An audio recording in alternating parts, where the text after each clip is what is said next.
Hi, what's your name? My name's Vanessa.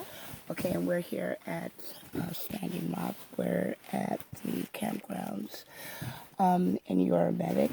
I am. I'm a paramedic. I've been Okay, here for about 3.5 months. 3.5 months. And what is your principal job here? Well, I'm a paramedic, so I provide patient care. I also do a lot of community outreach, going around making sure that people have the food they need, water, warm blankets, good heat source, a safe, good heat source. Make sure that people are in safe structures. That's a part of preventative care.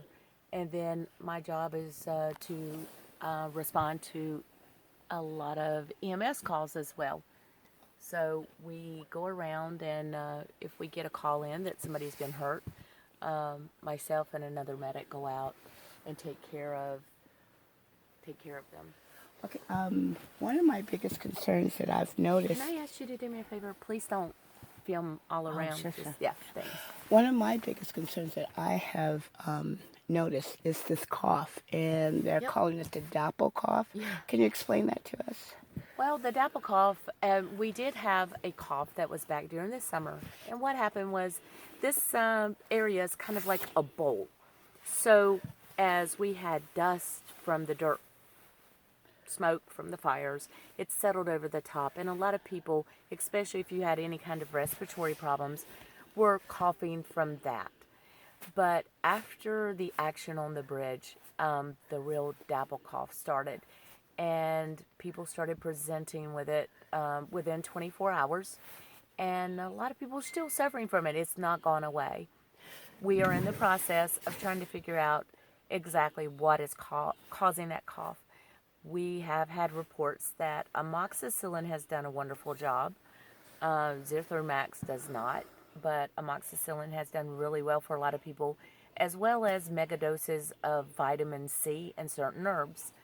There are people like myself. I had coughed for ever since I think it was November the 20th. I'd had this cough. I still have a little cough, but nothing like what it was. And I'm on an antibiotic now. I'm on amoxicillin, and it seems to be improving daily. Okay, so would you say that the longer you've been here, the more susceptible you are to getting this cough? Or No, no, this cough, the what is referred to as the dapple cough, we do know is a direct reaction to the action that happened up on the bridge. So we're not sure if it was a combination of chemicals or exactly what happened. We're investigating that. There are people trying to figure out, if there was something in the water, if this is a combination of tear gas and flash bangs and things like that. We're just trying to figure it out and how it has affected the lungs. But it definitely reduces the immune system. So it has created some issues for people with the cough. yeah. Are you here for the long haul? Oh, absolutely. Thank you. We are youth Thank scholars from Decolonized Academy, Poor Magazine. Go ahead, Tibu. So so you're a paramedic. I am. So how do you work with people who have suffered a brain injury and are reacting like with like PTSD and things. no, more like when if they hit their head, and how do you do the more complicated things? Oh, that's a very good question. So what we do is we assess the situation. We're very limited in our scope of what we can do here. We don't have x-ray machines or CT scans. Anytime we run across somebody with a severe injury or what we feel like may be a severe injury or illness, we send them to the hospital. We either transport them ourselves or we call the rescue squad, and they've actually been wonderful, and they come down and they pick up our patients. So everybody's getting good care. We just assess and send them out if need be. And of course, a head injury of any kind, we're going to encourage them to go to the hospital and get a CT scan just to make sure that they're okay. Okay, Acela.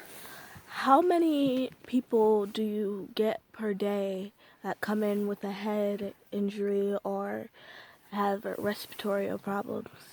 Well, now those are two big wide ranges, but we get a few head injuries just from people falling. A lot of respiratory problems come in just because of the cough, and it is winter. A lot of people get sick with just coughs and colds and flu and things like that. So on a daily basis, we see people who have some respiratory problems just because they're sick.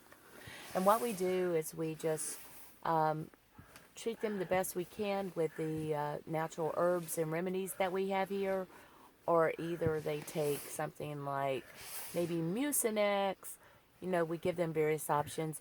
And then if we feel like it's really serious, here again, we send them out to the hospital and let them have chest x-rays to see if they have pneumonia so they can get on the antibiotics they need. And also, Wait. Oh, go ahead. another one is how do you system all your medicine so you know which one, if it's like an actual like emergency, how do you get the medicine? Do you like have it right there, or do you have to go out and get it and look and search what's your organizing system? Okay, well, that's a good question also. So what we do is we have just the regular first aid stuff that we keep around. And if people need medication, we have wonderful doctors that are here that can actually facilitate getting their medications. They can write them prescriptions and go get them filled. We are 20 minutes away from the IHS hospital down in Fort Yates. And then, of course, Bismarck Hospital has two hospitals that people are taking care to. And the CVS pharmacy that's there gets prescriptions called into it all the time. So that's how by seeing the doctors is how they take care of that and just write some prescriptions for them. Thank you so much. One last question. You have to be on camera. One last question. So I know that something we call at Poor Magazine white science versus ancient medicine. Not that it's all white, not that it's all, one black or white in that way. But I know that you're trying to do an integrative model. Yes. How did you as a medic and the MD work with the indigenous healers? Oh, well, the herbal medicine that we have, most of them are Caucasian.